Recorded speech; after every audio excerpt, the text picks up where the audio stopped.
Hello students. तो बच्चों ये हमारा प्रिज्म का थर्ड वीडियो है, ठीक है। और इसमें हम प्रिज्म के कुछ स्पेशल केसेस डिस्कस करने वाले हैं। लास्ट दो वीडियो में हम लोगों ने प्रिज्म की बेसिक ज्योमेट्री से रिलेटेड कुछ इक्वेशंस पढ़ी थी। फिर हमने प्रिज्म को एयर में रख के उसके डेविएशन का एंगल ऑफ इंसिडेंस के साथ किस तरह से वेरिएशन होता है, एक हमने ग्राफ पढ़ा था, आपको याद होगा। अगर आपने पहले दो वीडियो नहीं देखे बच्चों तो देख लो यार, नहीं तो ये फिर सही से समझ में नहीं आएगा, क्योंकि उन दो में हम लोगों ने काफ़ी बातें कर ली हैं। तो आज हम लोगों ने जो उस ग्राफ में इंपॉर्टेंट ऑब्जर्वेशन पढ़े थे, हमने मिनिमम डेविएशन का केस देखा था। किसी जनरल डेविएशन के लिए एंगल ऑफ इंसिडेंस की दो वैल्यू होती हैं, ये भी हम लोगों ने डिस्कस किया था। मिनिमम डेविएशन पे एंगल ऑफ इंसिडेंस और एंगल ऑफ इमर्जेंस बराबर होते हैं, है ना। काफ़ी बातें हम कर चुके हैं लास्ट वीडियो में। तो आज हम लोग उस एक एक ऑब्जर्वेशन को डिटेल में पढ़ने वाले हैं, एक एक केस को प्रॉपर लेने वाले हैं, डिटेल में देखेंगे और बहुत इंपॉर्टेंट डिस्कशन होने वाला है, ठीक है बच्चों। तो चलिए, तो हम लोग स्टार्ट करते हैं। सबसे पहले केस ऑफ मिनिमम डेविएशन से शुरू करते हैं। तो मैं ग्राफ याद दिलाना देना चाहूँगा कि जो हमने लास्ट टर्म पे ग्राफ पढ़ा था, deviation versus angle of incidence, वो कुछ इस तरह का ग्राफ था। और हम लोग देखते थे कि किसी जनरल डेविएशन पे एंगल ऑफ इंसिडेंस की दो वैल्यू हमें मिलती थी, या हम लोगों ने ये भी कहा था ये दो वैल्यू इस तरह से होती हैं कि एक हमारा एंगल ऑफ इंसिडेंस होता है, उस समय ये दूसरा वाला एंगल ऑफ इमर्जेंस होता है, और जब ये वाला एंगल ऑफ इंसिडेंस होता है तो ये वाला एंगल ऑफ इमर्जेंस होता है ना। तो ये दोनों एक दूसरे में इंटरचेंज हो जाते हैं। लेकिन हम लोगों ने ये भी देखा था कि जैसे जैसे बच्चों डेविएशन कम करते चले जाते हैं तो ये I1 I2 के बीच का जो गैप है डेल्टा आई, ये कम होता चला जाता है। और मिनिमम डेविएशन के केस में ये सिर्फ I की एक वैल्यू रह जाती है, I0। या हम ये कहें कि I की एक वैल्यू रह जाती है, या हम ये कहें कि जो I1 I2 पास आते जा रहे थे, डेविएशन जब हम कम करते चले जा रहे थे, जो ये दो एंगल हमें मिल रहे थे ये करीब आते जा रहे थे और ये दोनों इक्वल हो जाते हैं ये एक पॉइंट पे आके यहाँ पे, ठीक है ना। तो मिनिमम डेविएशन के केस में क्या याद रखना है बच्चों, ये तो याद रखने वाली बात है, इसकी प्रूविंग भी हम कर लेंगे अभी। तो in case of minimum deviation, ठीक है, क्या याद रखने वाली बात है कि एंगल ऑफ इंसिडेंस और एंगल ऑफ इमर्जेंस बराबर होते हैं, ठीक है।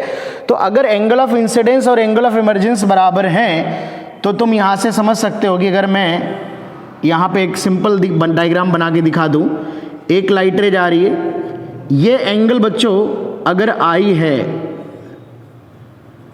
ठीक है, ये मीडियम एयर है, ये रिफ्रैक्टिव इंडेक्स म्यू है, और ये वाला एंगल सेम है, तो मैं दोनों को आई आई लिख देता हूं।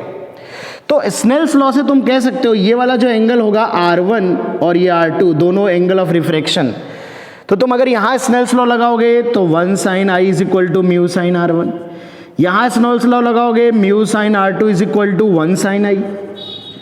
तो तुम देख सकते हो अगर एंगल ऑफ इंसिडेंस और एंगल ऑफ इमर्जेंस सेम है तो यहां से देख सकते हो कि R1 और R2 भी सेम होंगे। लेट अस सपोज हमने मान लिया कि R के बराबर है, ठीक है ना।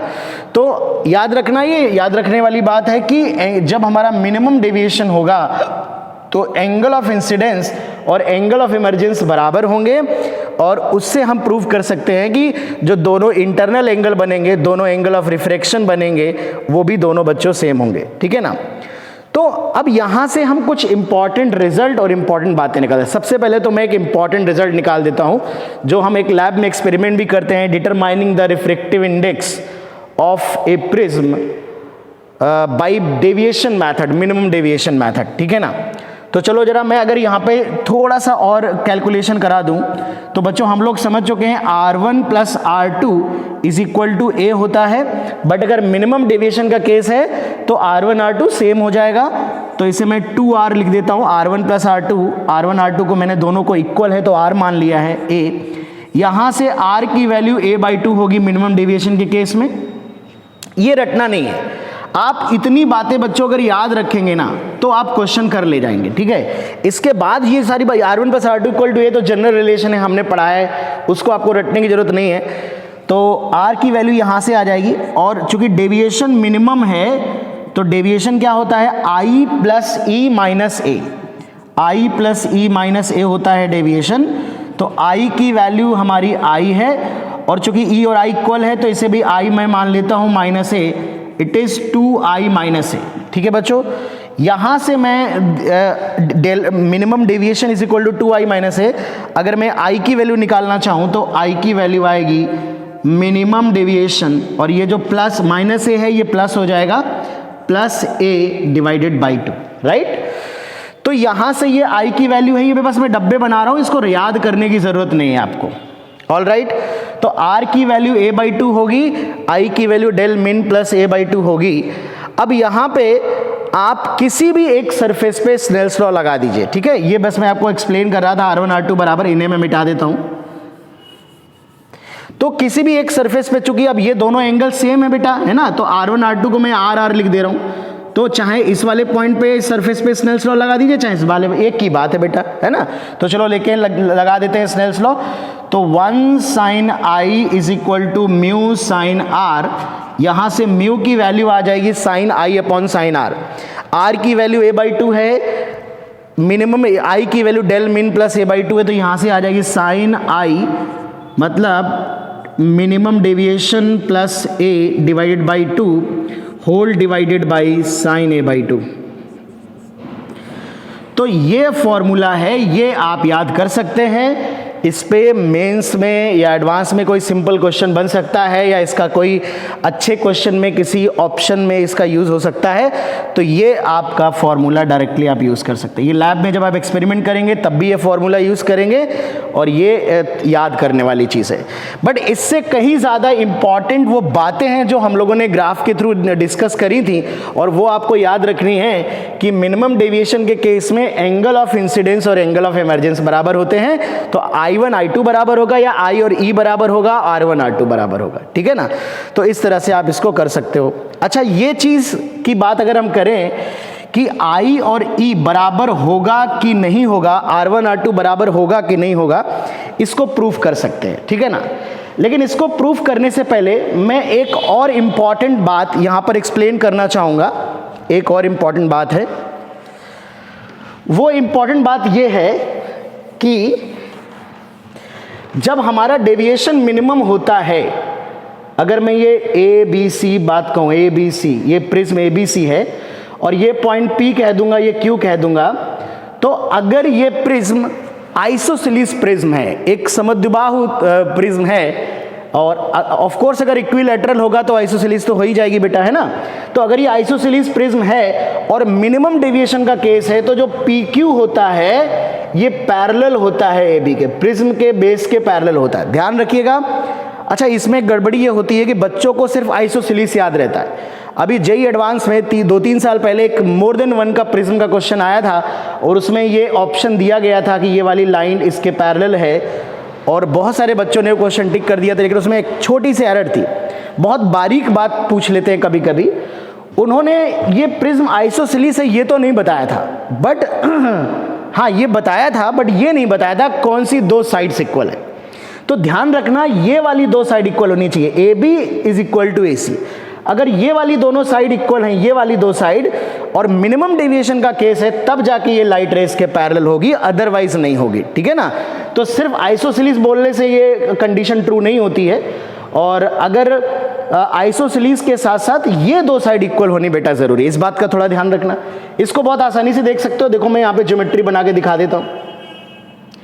जैसे हमने कहा कि R is equal to a by 2 है, यहाँ पे लिखा है R1 R2 सेम है, R equal to a by 2 है ना। तो कोई लाइट रे जैसे बेटा यहाँ पे जा रही है, सपोज यहाँ हमने नॉर्मल बनाया, ये लाइट रे ऐसे गई और ये नॉर्मल बनाया, तो ये जो एंगल है ये बेटा R है ना, और R क्या है, a बाई 2 है। ठीक है, R जो है वो a बाई 2 है, तो ये वाला जो एंगल है ये a बाई 2 होगा। ये पूरा एंगल 90 है, तो ये एंगल 90 माइनस a बाई 2 होगा। सिमिलरली ये एंगल भी 90 माइनस a बाई 2 हो जाएगा। ध्यान से देखना यार, है ना, ये भी एंगल बेटा 90 माइनस a बाई 2 हो जाएगा। अब ऊपर का एंगल a है बेटा, अब ये दोनों साइड अगर इक्वल है तो ये दोनों एंगल सेम होंगे। तो तुम देखो ये थीटा प्लस थीटा और plus a is equal to 180, तो थीटा की वैल्यू यहाँ से 90 माइनस a बाई 2 आ जाएगी। तो आप देख सकते हो कि ये वाला एंगल और ये वाला एंगल सेम है, मतलब यहाँ पर दो लाइनें हैं, एक लाइन ये है, एक लाइन ये है, और एक ये लाइन इसको कट कर रही है, और ये दोनों एंगल सेम है। तो डेफिनेटली ये करस्पॉन्डिंग एंगल हो जाएंगे और ये लाइनें कैसी हो जाएंगी, पैरेलल हो जाएंगी। तो ये समझ सकते हो कि ये लाइन इसके पैरेलल होगी, बट ये प्रिज्म एटलीस्ट आइसोसेलेस होनी चाहिए, इक्विलैटरल है तो हमें कोई प्रॉब्लम नहीं होगी, ठीक है। अब एक छोटी सी प्रूविंग और बच जाती है बेटा इस प्रिज्म के केस में कि ये पता कैसे चला कि I इक्वल टू ई से मैथमेटिकली अगर प्रूफ करना चाहें, उसे जरूरत नहीं है, बट मैं 2 मिनट में आपको प्रूफ करके दिखा देता हूं मैथमेटिकली प्रूफ कैसे करते हैं। तो देखो, अगर डेविएशन की अगर हम बात करें तो it is I plus E minus है, ये डेविएशन हमने पढ़ा था। चलो जल्दी से प्रिज्म बना लेते हैं।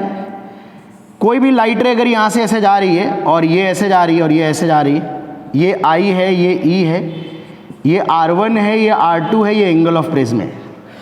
तो अगर मैं I और E की वैल्यू को R1 के टर्म में, R2 R1 R2 के टर्म में रख दूं, तो देखो 1 sine I is equal to mu sine R1, ये स्नेल्स लॉ लगा दिया हमने सरफेस पे। तो I की वैल्यू यहां से रख सकता हूं sine inverse mu sine R1। यहां पे अगर मैं स्नेल्स लॉ लगाऊंगा सेकेंड सरफेस पे बेटा, तो वो आएगा mu sine R2 is equal to 1 sine E। Sine E की वैल्यू या E की वैल्यू यहां से मैं लिख सकता हूं साइन इनवर्स, ये मिटा लेते हैं, sine inverse mu sine R2। बेटा इसमें अगर मैं R2 की वैल्यू चाहूं तो और लिख सकता हूं A equal to R1 plus R2, तो R2 is equal to A minus R1। तो यहां पर मैं E की वैल्यू और I की वैल्यू को R1 के टर्म में यहां रख देता हूं, ठीक है। ये जरूरी नहीं है, बट आप जान लो, कुछ बच्चे पूछने लगते हैं कि सर प्रूफ कैसे कर सकते हैं। तो ये I की वैल्यू बच्चों sine inverse mu sine R1 plus sine inverse, ये आएगा mu sign A minus R1।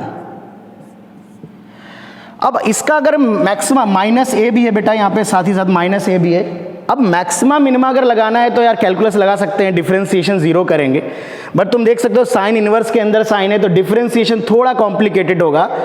तो थोड़ी सी मैं यहां पर थोड़ा दिमाग लगा देता हूं, थोड़ा सरल कर देता हूं कैलकुलेशन को। अगर तुम ध्यान से देखो इन दोनों को, तो सब ये साइन इनवर्स एक फंक्शन है R1 का, और यहां पर भी सिमिलर वही है साइन इनवर्स म्यू साइन, बस R1 की जगह A माइनस R1 हो गया। तो अगर मैं इसे कोई जनरल फंक्शन मान लूँ, थोड़ी मैथ्स यूज हो रही है, आप चाहो तो अवॉइड कर दो, याद रख लो रिजल्ट, बट अगर प्रूविंग कैसे हुई ये देखना है तो समझना पड़ेगा।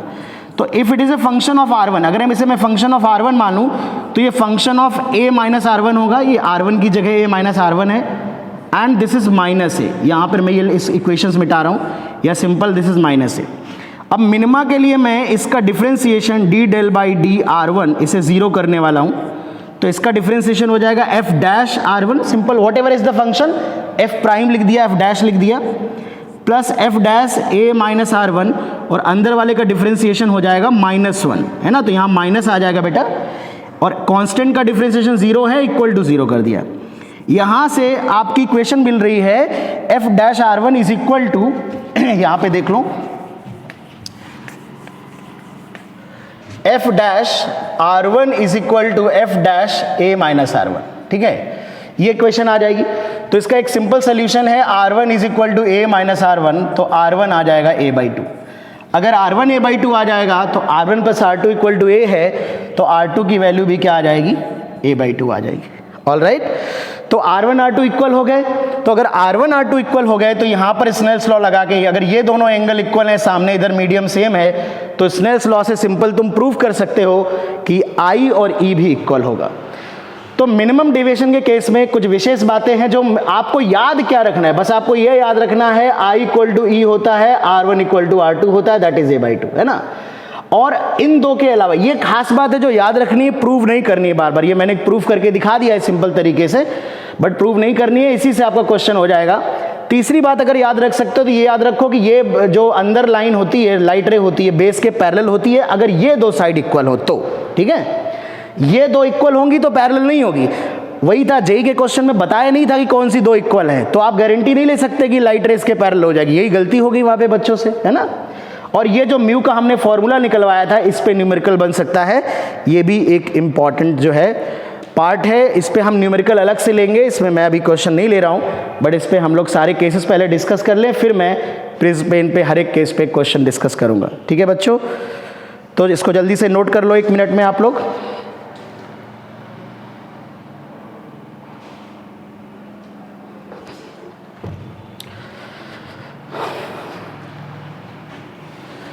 तो ये मिनिमम डेविएशन का केस है। नेक्स्ट केस बच्चों हम लोग ले रहे हैं केस ऑफ मैक्सिमम डेविएशन। अच्छा, इससे पहले कि मैं मैक्सिमम डेविएशन का केस डिस्कस करूं, एक क्वेश्चन मेरे दिमाग में आ रहा है जो ग्राफ पे बेस्ड है and it is very important. बहुत ही सिंपल सा क्वेश्चन है। जैसे एक सिंपल क्वेश्चन ये पूछा जाए, एक प्रिज्म है, इसका रिफ्रैक्टिव इंडेक्स गिवन नहीं हमें, एक लाइट रे है 50 डिग्री के एंगल पे इंसिडेंट होती है,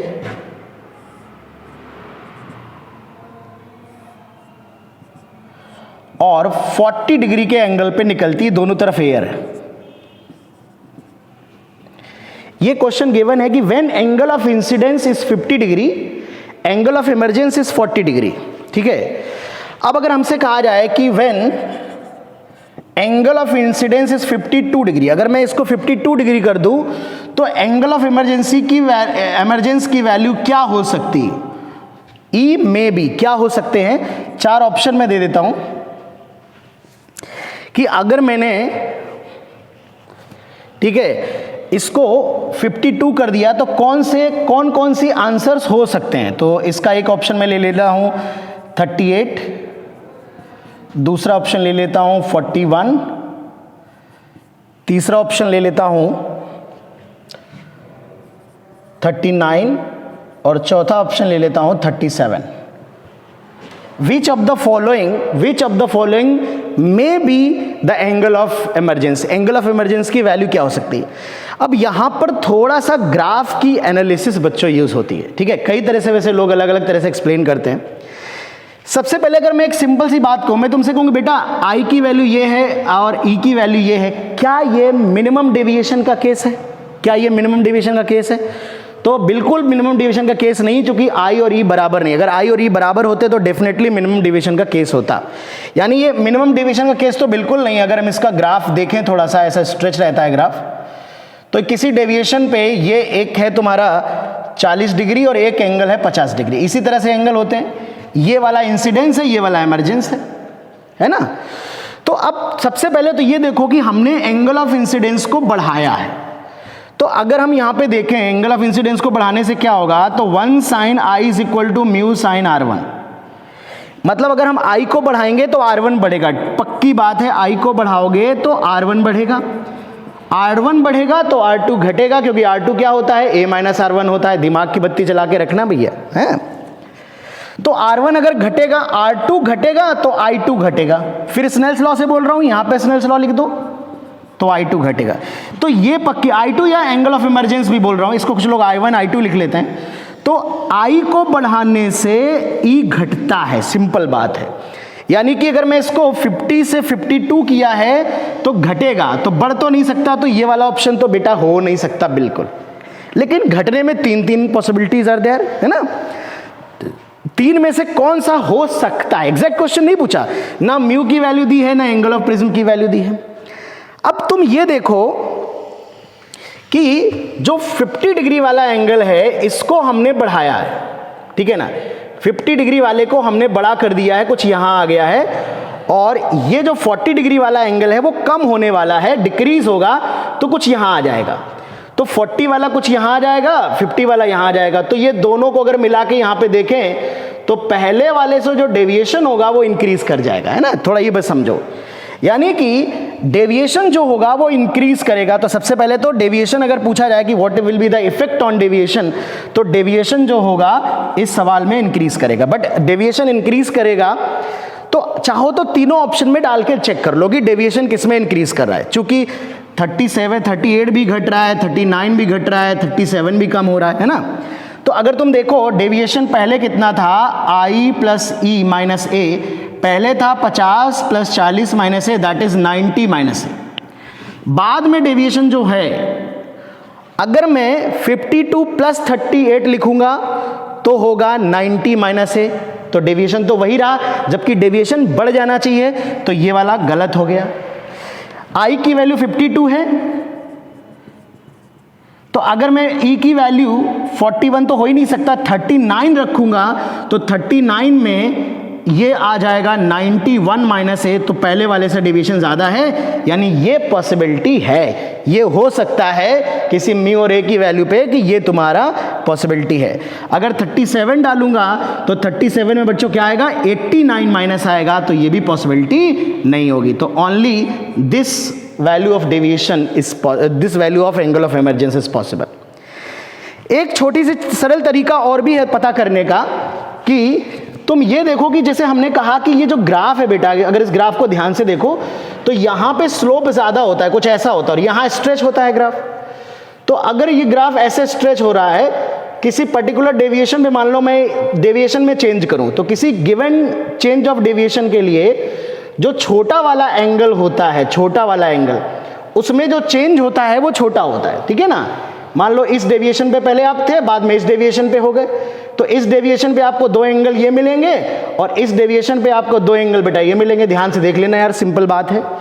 तो हमेशा छोटे वाले जो एंगल में चेंज होता है वो छोटा होता है, चाहे वो एंगल ऑफ इंसिडेंस हो या एंगल ऑफ इमरजेंस हो बेटा, है ना। तो स्मॉल एंगल में हमेशा स्मॉल चेंज होता है और बड़े वाले एंगल में बड़ा चेंज होता है, ठीक है। तो यहाँ पर तुम देखो, बड़ा वाला एंगल 50 था, इसमें तुमने 2 का चेंज किया था, और इसको बढ़ाओगे तो ये घटेगा, इसको घटाओगे तो बढ़ेगा। तो एक तो उल्टा जा रहा है, अपोजिट डिक्रीज करेंगे, इंक्रीज करेंगे, इंक्रीज होगा तो डिक्रीज करेगा, है ना। तो पहली बात तो ये बढ़ा है तो वो घटेगा, इसको 2 से बढ़ाया है, बड़ा वाले एंगल में 2 का चेंज है तो छोटे वाले में कम का चेंज होगा। तो 2 का चेंज नहीं होगा, 1 का चेंज हो रहा, 1 की चेंज की पॉसिबिलिटी है। इसमें देखो ये तो बढ़ ही रहा है, बढ़ तो सकता नहीं है, इसमें 2 का चेंज है तो इक्वल चेंज हो रहा है, इक्वल हो नहीं सकता, कोई ग्राफ अनसिमेट्रिकल है, और इसमें ज़्यादा चेंज हो रहा है, ठीक है ना, जबकि कम चेंज होना है। तो इन दोनों तरह से समझ सकते हो, ठीक है। या तो आप सिर्फ 2 बातें देख लो कि इंक्रीज करेगा उससे अपोजिट एंगल डिक्रीज करेगा, और डेविएशन पे क्या फर्क पड़ेगा उससे जज कर लो, या बड़े वाले एंगल में बड़ा चेंज होगा, छोटे वाले में छोटा चेंज होगा, इस बेसिस पे भी इस क्वेश्चन को आंसर कर सकते हो।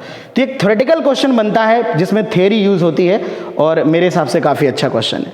तो नेक्स्ट वीडियो में हम लोग मैक्सिमम डेविएशन का केस लेंगे। इस वीडियो को यहीं एंड करते हैं। Thank you.